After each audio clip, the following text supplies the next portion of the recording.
네, 8월 3일 월요일 3.10 중계석 시작합니다. 지난 주말 그리고 오늘 비 때문에 얼마나 고생이 많으십니까? 모레 수요일까지 계속 많은 비가 내린다고 하고 또 제4호 태풍 하구픽까지 지금 올라온다고 하니까 이래저래 걱정이 큽니다. 뭐 직장에 출근하신 분들이야 어쩔 수 없지만 그렇지 않으시면 불필요한 외출, 특히 이 야외 작업 같은 건 최대한 자제하시면서 이 댁내에 머무르시는 게 제일 좋지 않을까 생각합니다. 자, 일단 간단히 중부지방 비 피해 상황부터 정리해 보겠습니다. 먼저 너무나 안타까운 인명피해 소식입니다. 중앙재난안전대책본부에 따르면 이번 집중호우로 현재까지 6명이 숨지고 9명이 실종됐다고 합니다. 부상자는 6명으로 집계되고 있습니다. 이것과는 별개로 오늘 오전에 경기도 평택시 청부읍의 한 공장에서 밀려 내려온 토사에 옹벽이 무너지면서 현장에서 일하던 작업자 4명이 그 안에 매몰됐고 그중 3명이 숨지고 1명이 현재까지 의식불명 상태라는 안타까운 소식도 들어왔습니다. 그리고 지금 서울, 인천, 경기 이 수도권을 비롯해서 경북, 충남북, 강원 일부 지역에는 호우경보 또는 호우주의보가 내려져 있습니다. 호우경보와 주의보 약간의 차이는 있지만 둘 다 하천 범람 가능성이 큰 만큼 인근 지역 주민분들 외출을 자제하시는 게 좋겠습니다. 서울의 경우도요, 이 잠수교는 물론 지금 동부 간선도로가 통제되고 있습니다. 한강과 중랑천 수위가 상승해서입니다. 방송 들어오기 직전에 제가 상황을 좀 봤는데 한강은 뭐 그야말로 황토색 흙탕물이 돼버렸고요. 정말 무서울 정도로 물이 차 올랐더군요. 한강변 산책로도 다 잠겼고 말이죠. 불광천 역시도 지금 통제 수위를 넘어서면서 증산교도 전면 통제가 되고 있다고 합니다. 또 올림픽대로 개화, 육관문과 여의 상류 IC, 여의 하류 IC 통행도 통제되고 있습니다. 또 경기도 남양주시 진관교 일대 이 왕숙천에도 홍수경보가 내려졌습니다. 이 남양주와 구리 지역 저지대에 침수 피해가 우려된다고 하는데요. 어찌됐든 일단 물가에는 가지 않으시는 게 좋겠습니다. 자, 이렇게 서울 곳곳에 통제 구간이 늘면서 퇴근길 역시 쉽지 않은 여정이 될 걸로 보입니다. 평소보다 조금 일찍 퇴근하셔서 혼잡 시간대를 피하시고 불편하시더라도 이 대중교통을 이용하시는 편이 훨씬 좋을 걸로 보입니다. 자, 첫째도 안전, 둘째도 안전입니다. 자, 그러면 오늘 준비한 현장부터 소개해 올리죠. 먼저 월세 몸소 실천 중이라는 의원님. 다음은 민주당 전당대회는 어대낙? 마지막 우주 정복도 민영화 시대. 이렇게 준비해 봤습니다. 자, 그럼 지난주 금요일 시청률과 함께 시작하겠습니다.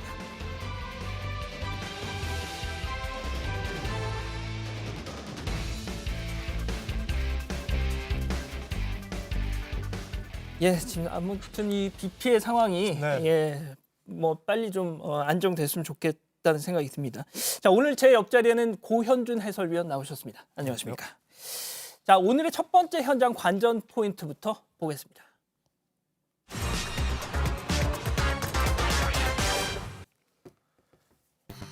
예, 저는 임차인 대 월세 안 나빠입니다.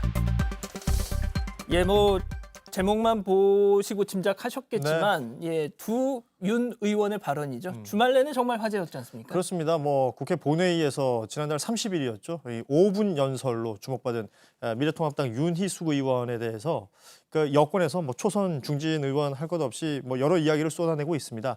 앞서 말씀하셨던 그 2명의 윤 의원 중에서 윤준병 의원도 그 중에 한 명이죠. 그렇습니다. 자, 그러면 국회로 일단 가서요. 화제의 장면부터 한번 보고 가시죠. 저는 임차인입니다. 제가 지난 5월 이사했는데 이사하는 순간부터 지금까지 집주인이 2년 있다가 나가라 그러면 어떡하나 하는 걱정을 달고 살고 있습니다.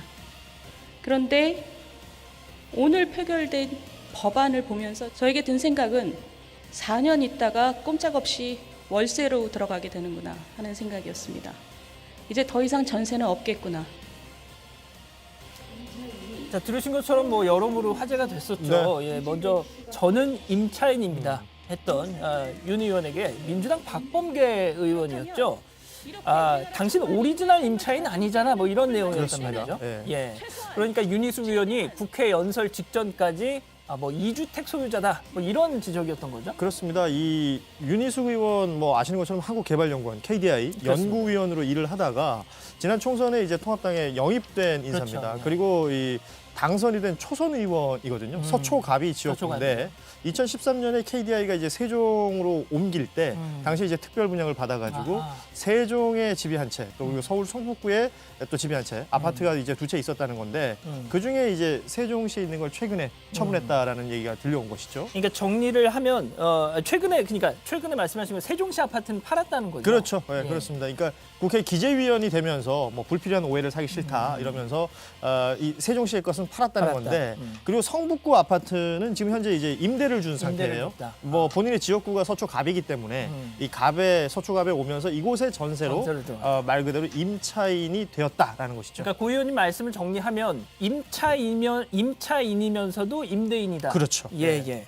자, 그런데 이 민주당 박범계 의원도 2주택 그리고 1상가 소유자, 그래서 일각에서는 당신이 할 소리는 아니다 뭐 이런 지적이 나오고 있는데, 아무튼 이 박범계 의원은 아내가 상속받은 거고 지금 처분 절차가 진행 중이다 이런 해명도 밝혔고요. 자, 아무튼 이 박범계 의원의 SNS, 자, 그런데 이 부동산 공방과는 좀 별개의 그렇습니다. 내용이 좀 구설에 올랐죠. 네, 자칫 뭐 문제가 될 수 있는 그 표현들이 있을 수도 있다라는 건데 SNS 저 아래쪽을 보시면 돼요. 의사당에서 조리 있게 말을 하는 것은 그쪽에서 귀한 사례니라는 이제 문장이 있잖아요. 근데 저 조리 있게라는 저 예, 표현이 예. 애초에는 저 조리 있게가 아니었거든요. 그 앞에 뭔가가 생략돼 있었다는 건데, 그러니까 눈을 부라리지 않고 이상한 억양 없이 뭐 이런 추가 설명이 있었다는 거죠. 그렇습니다. 그러니까 이상한 억양 없이 저 부분이 문제가 됐던 건데 뭐 저게 무슨 표현이냐, 무슨 뜻이냐 명확하게 설명해라. 뭐 이런 얘기가 있었어요. 뭐 마치 특정 지역을 폄하하는 듯한, 사투리. 예, 지역 비하하는 듯하게 들린다라고 이 사과를 하라고 했었는데 뭐 그 뒤로 이제 박범계 의원이 논란이 된 표현을 삭제했고 조금 전에 보신 것처럼 이제 조리 있게라고 표현을 한 것인데 뭐 해명글을 올렸습니다. 특정 지역 사투리를 빗댄 표현 아니었다. 뭐 비하할 의도 전혀 없었다. 다만 적절치 않은 듯해서 지웠다. 이런 표현을 한 것이죠. 일단 뭐 삭제를 한 거 보면 본인도 이게 좀 다양한 해석을 그렇죠. 나올 수 예, 있겠다라는 인식은 했던 것 같네요. 문제가 있을 수도 있다. 예, 예.